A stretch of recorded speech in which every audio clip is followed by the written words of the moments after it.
வேலையை முடிச்சிட்டு வர்றதுக்கு எவ்வளவு வேலை இருக்கிறது? வேலை இருக்குது. ஏய், அது மட்டும் கிடையாது. எனது தாயாதி அத்தனை பேரை கொண்டு குவிச்சு விட்டாரு.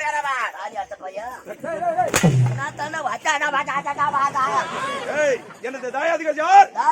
வீர மகேந்திர நாட்டு ஆண்டு வந்தாலே. ஊர பதுமன், சிங்கமுகன், யாருகள்? எனது தாயாதி.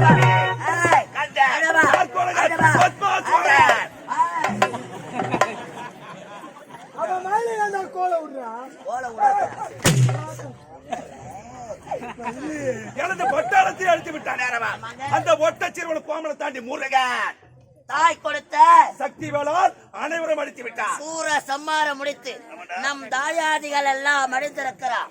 முருகனை கொல்ல இதுவரை ஒரு வழி கிடைக்கவில்லையே. ஐயா, தேவர்களுக்காக பயந்து கொண்டு இந்த கருங்கடலில் கோட்டை அமைத்து வாழ்ந்து கொண்டிருக்கிறோம். கேட்கிறது நாராயணா வீணகான